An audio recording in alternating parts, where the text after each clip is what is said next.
নমস্কার সকলকে, ভালোবাসার রান্নায় সকলকে স্বাগত। ভালোবাসার রান্নায় আজকে একটা খুব সহজ রেসিপি, কিন্তু আমি যেভাবে করি, আমার রিকোয়েস্ট তোমাদের সকলের কাছে, তোমরা এইভাবে একবার ডিমের অমলেট করে দেখো। ডিমের অমলেট তো আমরা সকলেই তৈরি করি, কিন্তু একবার এইভাবে তৈরি করে খেয়ে আমাকে জানিও কেমন হয়েছে। চলো শুরু করে দিই। আমি এখানে 2টো ডিম নিয়েছি। এটা যদি 2টো ডিম দিয়ে করতে পারো তাহলে বেশি ভালো লাগবে খেতে। আমি এখানে 2টো ডিম নিয়েছি, তার সঙ্গে নিয়েছি সামান্য একটু পেঁয়াজ কুচি, অল্প একটু কাঁচা লঙ্কা কুচি, আর এখানে আমি দেব গোলমরিচের গুঁড়ো। সেই বুঝেই ঝালটা দেবে, যেরকম ঝাল খাও। যদি ঝাল কম খাও তাহলে কাঁচা লঙ্কা নাও দিতে পারো, শুধু গোলমরিচ দিয়ে করতে পারো। অথবা এখানে কেউ যদি ঝাল বেশি খাও এবং চিলি ফ্লেক্স খুব পছন্দ করো, তাহলে কিন্তু তোমরা চিলি ফ্লেক্সও এখানে অ্যাড করতে পারো। আর যেটা লাগে নুন, সেটা লাগবে। এছাড়া কি দিই দেখো, এখানে আমি পেঁয়াজ কুচি, লঙ্কা কুচি দিয়ে দিয়েছি, 2টো ডিম নিয়েছি। এবার আমি এখানে একটু নুন দেব। নুনটা যেরকম আমি বলি, খুব বুঝে নুনটা দেবে, যেন নুন বেশি হয়ে গেলে কিন্তু ভালো লাগবে না ডিমের অমলেট খেতে। তাই আমি নুনটা সেই বুঝেই দিচ্ছি। আর দেবো এখানে গোলমরিচের গুঁড়ো, যেরকম ঝাল খাও সেরকম দেবে। এছাড়া আমি যেটা এখানে দেব সেটা হচ্ছে মাখন দেব একটু। তোমরা একবার এইভাবে করে দেখো। খুব যে অনেক দিতে হবে তা নয়, 1 চামচ মাখনেই তুমি এটা ভাজতেও পারবে, দিতেও পারবে।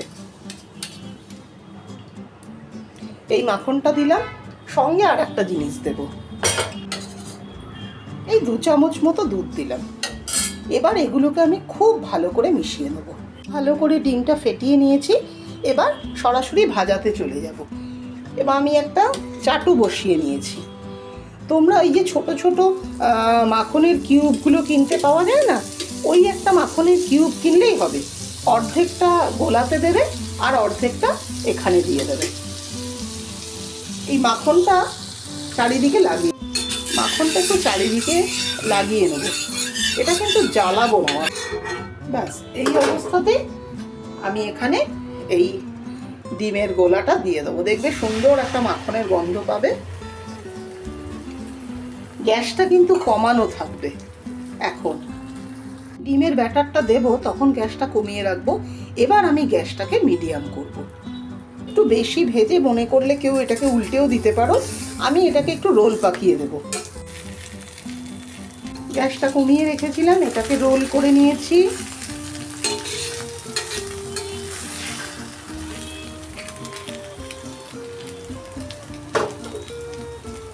গ্যাসটা মধ্যে মিডিয়াম করেছিলাম, এখন কমিয়ে দিয়েছি।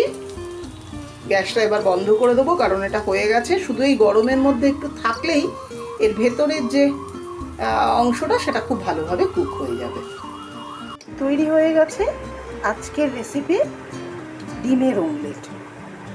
একটা অমলেট আমি একটু কড়া ভেজেছি, একটা একটু কম ভেজেছি। এটা যে যার পছন্দ মতো করে নিও। আমার রিকোয়েস্ট, তোমরা একবার এইভাবে ভেজে দেখো, এটা তারপরে খাও, কেমন লাগে আমাকে নিশ্চয়ই জানিও। অত্যন্ত সহজ রেসিপি, বিশেষ করে ছোট ছোট ছেলে মেয়েদের জন্য এগুলো দেখাই, যারা চটপট করে ফেলতে পারে কোনো খাবার। তোমরাও সকলে তৈরি করো, তৈরি করে খেয়ে আমাকে জানিও কেমন হয়েছে। ভালো লাগলে লাইক করো, কোনো সাজেশন থাকলে সেটাও জানিও। আমার চ্যানেলটাকে সাবস্ক্রাইব করো। সকলে খুব ভালো থেকো, সাবধানে থেকো। নমস্কার।